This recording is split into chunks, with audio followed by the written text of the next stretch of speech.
Yes guys, welcome back to another Fantasy Football Fix YouTube video. My name is FPL Nacho and in today's video we are looking at the top transfers going into game week 16. Importantly, we're looking at maybe the best budget midfielder in the game right now, whether you should prioritise Alexander Isak or Trent in your teams. As always, to look forward to today's video, make sure you drop a like and of course smash the subscribe button. Without further ado, let's get into today's video.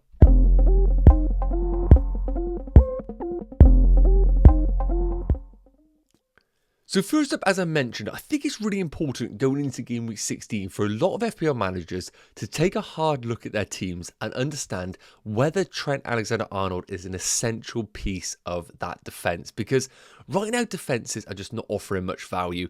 We had the Arsenal defence, which have been great, but recent injuries to Gabriel have hindered some of the returns. And pretty much every other team outside of Liverpool or Arsenal are just not really delivering the goods each and every game week. And with a lot of managers not really having many Liverpool assets in their team defensively, it feels like in game week 16 with the home fixture against Fulham, time to reassess that situation and understand whether Trent is actually worth the 7 million price bracket. I think a lot of managers right now are potentially moving off some cash cows in their team, like a Brian Mbeumo, for example, and are looking to allocate the money somewhere else in their team. So we need to get to the bottom of this. Is Trent worth 7 million? So we've got him compared to his other Liverpool teammates here in Gomez and Virgil van Dijk. Gomez in particular being so much more cheaper at 2.1 million cheaper. Virgil van Dijk 0.6 million cheaper. Now, when we take a look at the underlying numbers, when we look at Gomez, we have to take this with a pinch of salt because he has very little game time in this Liverpool team this season. 0.13 expected goals per 90. I just can't really read too much into that. I'm going to give a general conclusion on Gomez that I really don't think he is the best asset for our teams. Yes, if you want a piece in that Liverpool defence for a short term, absolutely fine, because we are expecting Konate to be out until the new year. However, at 4.9 million, I do think you are slightly getting a rotation risk at times. If he is to drop a bad game, there's no certainty that he is going to be rolled out for the following game. We've seen that Arne Slot is very, very aggressive with his decisions, and we could just see Quansah come in at some point at centre-back, depending on the game state. So Gomez at 4.9 million should be the absolute last resort for managers if you want to bring in a Liverpool defender. I think the big decision right now is, can Virgil van Dijk cover Trent? Now, when we look at the underlying numbers, in terms of XG per 90, Virgil leads the way, which I think I would expect, but let's be honest, there's literally nothing between the two. And all of Virgil van Dijk's is going to come from set pieces, whereas Trent's is going to be from open play. In terms of creativity, as you would expect, Trent is leading at 0.32 per 90 minutes. But the big thing that I want to look at right now is the bonus points, because if these players are going to pick a clean sheet, how are they actually going to do on the baseline bonus? And Trent leads the way on that.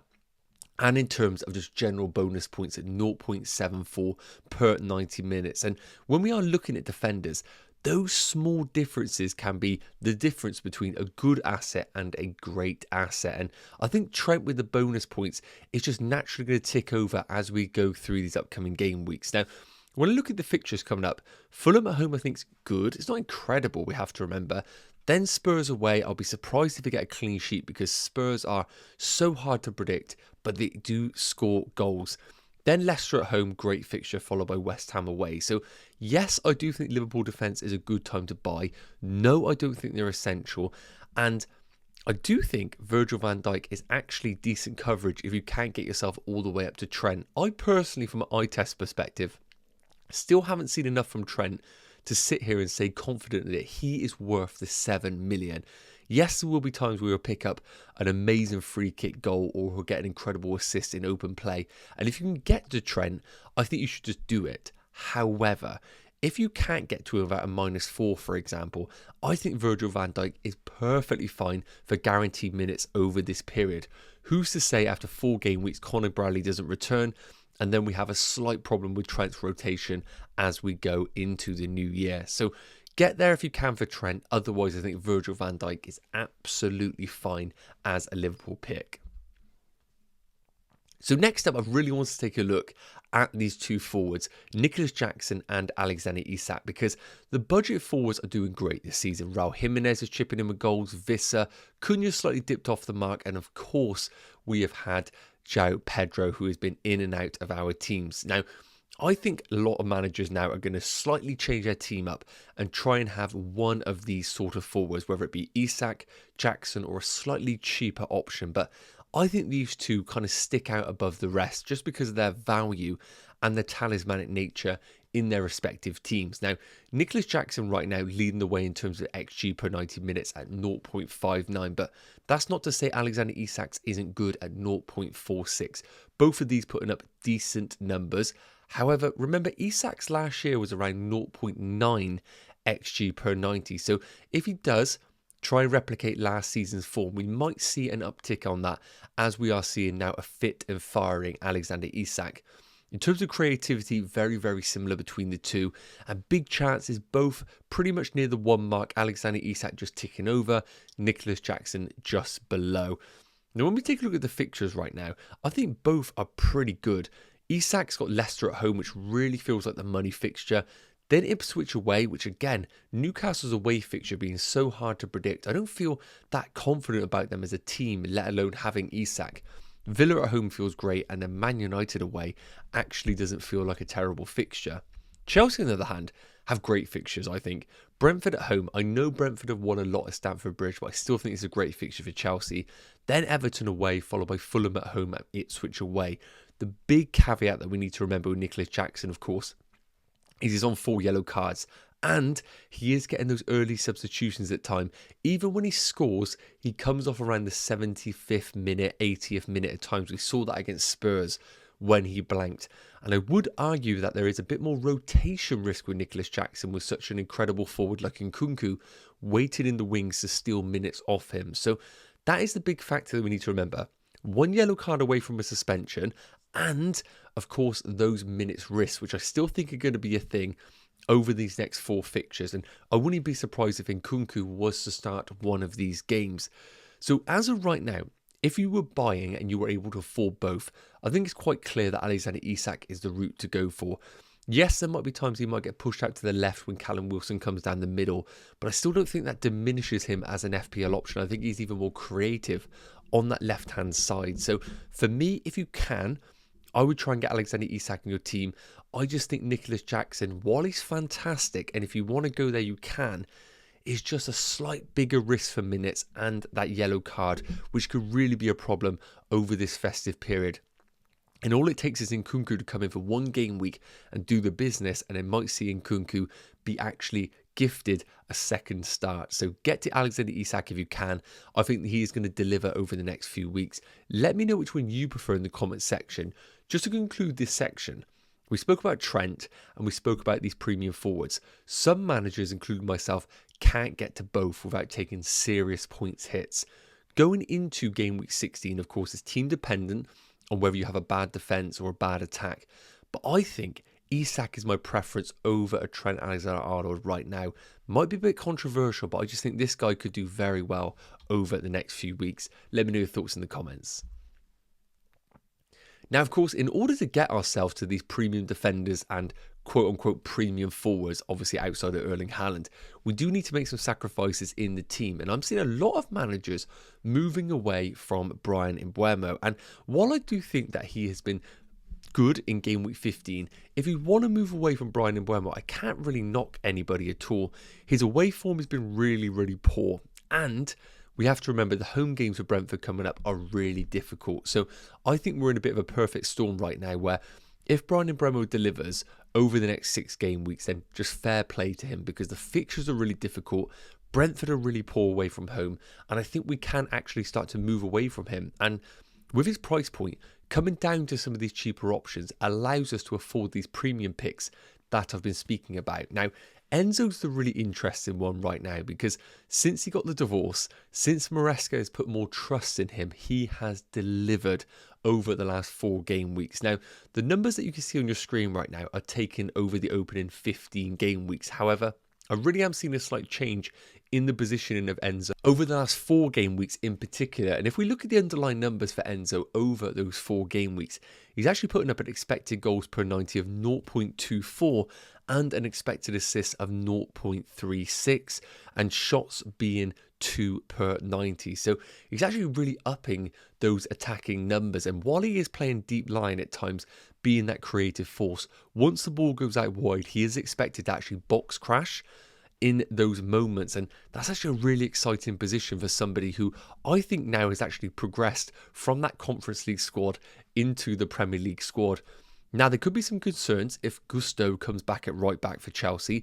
We might see the return of the double pivot of Lavia and Caicedo in certain fixtures. However, I don't really think that is required over these opening games because the fixtures aren't that difficult for Chelsea. We've touched on them already. I think they're actually going to require the creativity of Enzo and the box crashing nature rather than playing a double pivot of Caicedo and Lavia, which is probably a bit more of a big game midfield for Maresca.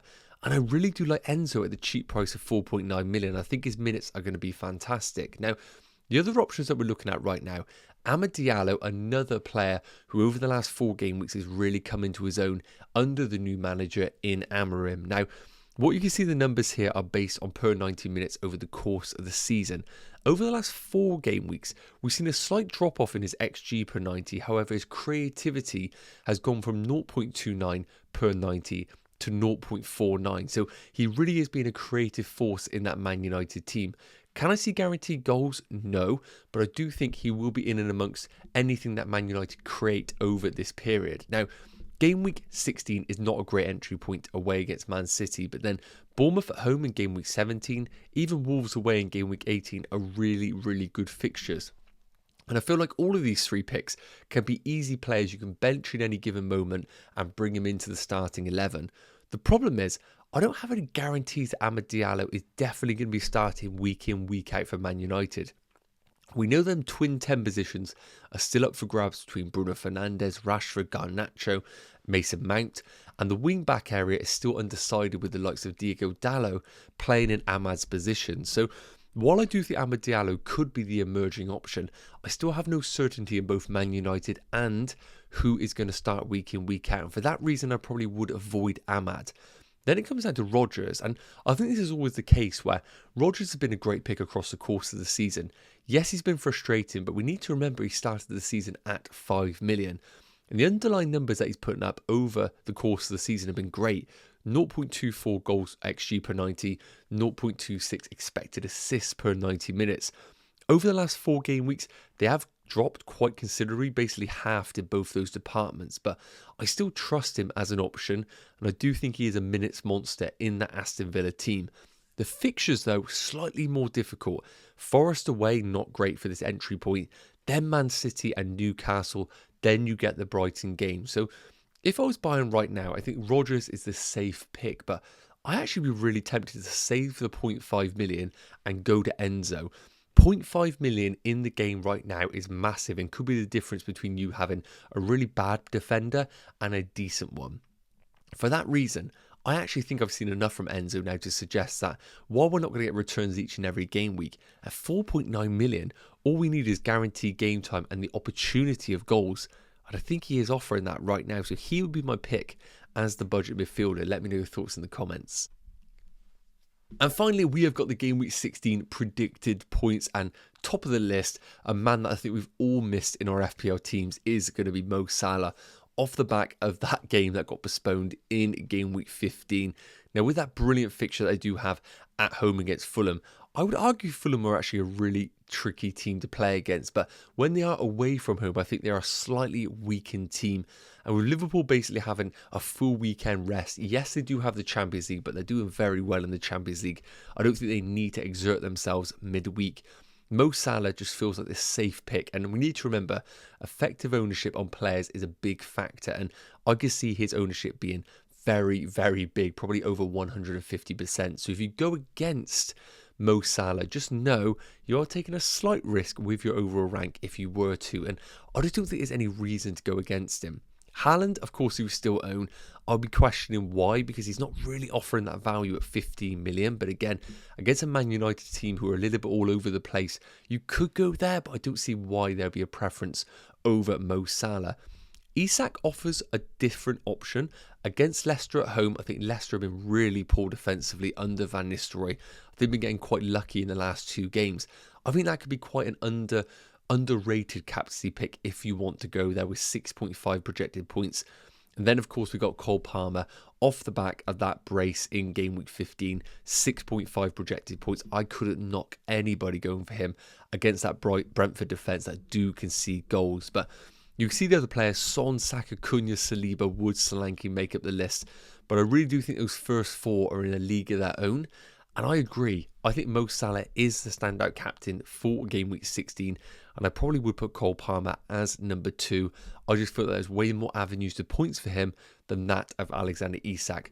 So let me know who your captain is in the comments section. And that's going to wrap up today's video. I hope you enjoyed it. Please do drop a like and, of course, subscribe to the channel if you haven't already.